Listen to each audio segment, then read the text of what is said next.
শুনতে দিয়েছো, দেখতে দিয়েছো।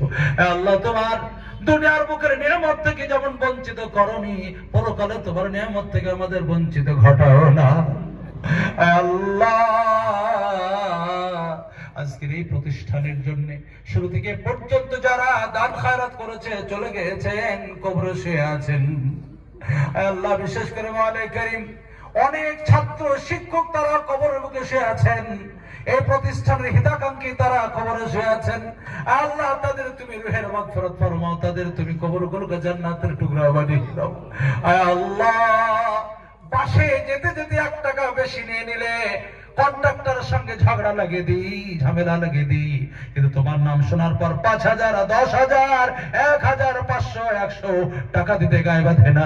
তোমার বান্দারা মাওলা গো পাগলের নাই, 5,000, 10,000, 1,000, 2,000, 5,000 যেরকম সম্ভব তোমার নামের সঙ্গে সঙ্গে দিতে বাধ্য হয়েছে। কার কারণ হচ্ছে আল্লাহ দয়া করে যেন তুমি খুশি হয়ে যাও মাওলা। আল্লাহ আজকের এই মজলিসটা অনুষ্ঠিত করতে যে যারা যেভাবে পরিশ্রম পরামর্শ দিয়ে মেহনত দিয়ে মাওলা অনুষ্ঠিত করেছে, প্রত্যেকের মেহনতকে কবুল করে নাও। আজকের এই মজলিসে যারা প্রতিষ্ঠানের জন্য দান ধ্যান করলো, আল্লাহ দেব বলেছে, প্রত্যেকের দানকে তুমি কবুল করে নাও। কেউ বাবার আত্মার কল্যাণার্থে, কেউ মেয়ের আত্মার কল্যাণার্থে, কেউ নিজের ছেলে মেয়েদের কল্যাণার্থে, আল্লাহ কেউ শ্বশুর শাশুড়ির জন্য, প্রত্যেকের কবরগুলোকে জান্নাতের টুকরা বানিয়ে দাও। আল্লাহ আমাদের মধ্যে যারা অসুস্থ শিফা আজিলা কামিলা মুস্তাবারা দান করো, ঋণ দিন পরিশোধ করা তৌফিক দান করো, কন্যা দেয় ব্যবস্থা, কন্যা সুপাত্রের ব্যবস্থা করে দাও, বড়দের শ্রদ্ধা ছোটদের স্নেহ করা তৌফিক দান করো, নিজেদের মধ্যে মারামারি কাটাকাটি ফিতনা ফাসাদ কলহ দ্বন্দ্ব থেকে হেফাজত করো মাওলা।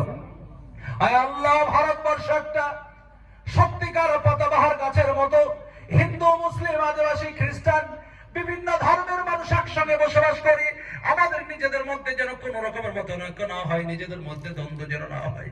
আল্লাহ ভারতবর্ষকে যেমন একদিকে হুসাইন আহমদ মাদানী রহমতুল্লাহ আলাইহি, অপরদিকে নেতাজি সুভাষচন্দ্র বোস, অপরদিকে অন্য অন্য দেশের যারা মানে আল্লাহ যারা দেশের জন্য শহীদ হয়ে গেছেন, তারা যেভাবে ভারতবর্ষকে এগিয়ে নিয়ে গিয়েছে, আমরা যেন ভারতের জন্য কোনো যেন ক্ষতি না হয়, বরং ভারতের জন্য হিন্দু মুসলিম সকলে মিলেমিশে ভারতের যেন আরো আমরা শক্তি যেন জোগাড় করতে পারে, সেই তৌফিক দান করো মাওলা।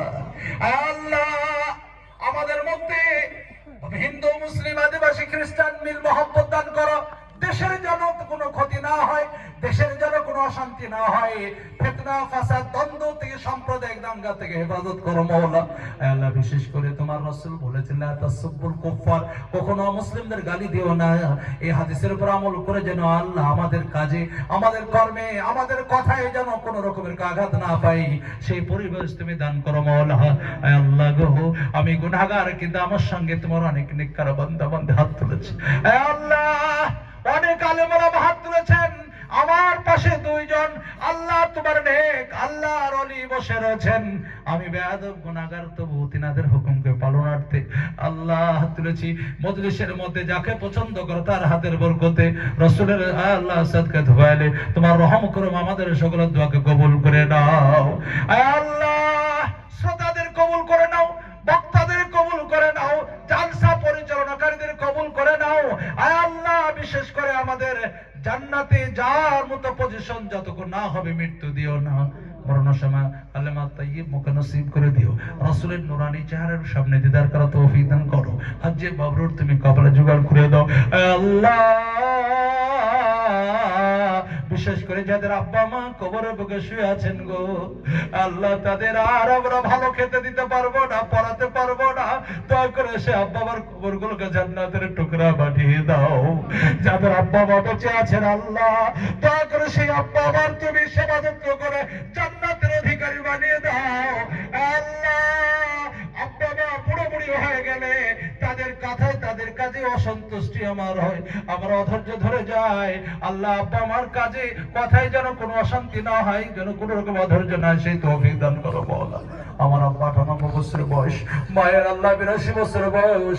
আল্লাহ দয়া করে আমাদের যাদের আব্বা মা বয়সকালে পেয়েছি আল্লাহ গো, তাদের সেবা যত্ন করো তৌফিক দান করো। تقبل منا إنك أنت السميع العليم وتب علينا إنك أنت التواب الرحيم سبحان ربك رب العزة عما يصفون وسلام على المرسلين والحمد لله رب العالمين آمين آمين برحمتك يا أرحم الراحمين